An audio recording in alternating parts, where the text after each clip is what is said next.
धर्म ज्योति के दर्शकों, अपना रास्ता अध्यात्म बनाओ।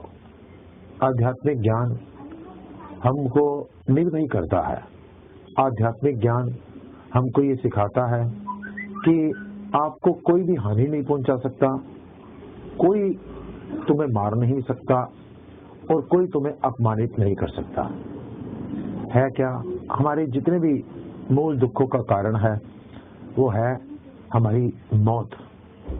और दूसरी तरफ हर आदमी कहता है जिस समय आनी है उसी समय आनी है।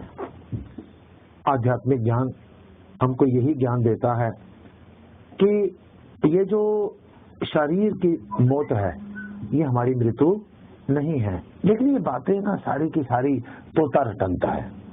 जब तक केवल ये बातों को सुनते रहोगे ना तब तक इसकी तह तक नहीं पहुंचोगे। आप जब जीवन को बड़ी सहजता से, सरलता से, नजदीकी से देखेंगे, तब जब आपकी आनी है तब आपको कोई बचा नहीं सकता, और अगर आपकी नहीं आई तो आपको कोई मार नहीं सकता। मृत्यु के लिए समय निश्चित है, स्थान निश्चित है और परिस्थितियां निश्चित है। जिस आदमी को इस चीज की जागृति मिल जाती है उसका मृत्यु के प्रति भय समाप्त हो जाता है। दूसरी चीज है हानि।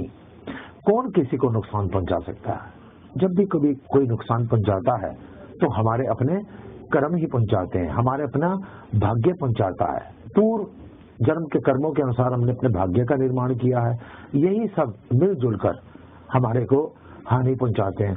अगर किसी के हानि पहुंचाने से हानि पहुंच रही हो, इस संसार में कौन सा आदमी है जिसकी टांग खींचने के लिए दूसरा आदमी कार्यरत नहीं है? लेकिन क्या उसकी हर प्रकार की टांग खिंचाई के द्वारा क्या दूसरे को हानि पहुंचा पा रहा है? नहीं। किसान हमेशा चिड़ियों के लिए कहते हैं मर जाओ चिड़ियों, खप जाओ चिड़ियों। पक्षी उनको परेशान करते हैं, उनकी फसल को नुकसान पहुंचाते हैं। क्या चिड़ियों के कहने से कभी कोई किसानों के कहने से क्या कोई चिड़ियां मर जाती हैं? नहीं, कोई तुम्हें हानि नहीं पहुंचा सकता आपके अगर कर्म ठीक है। और तीसरा अपयश।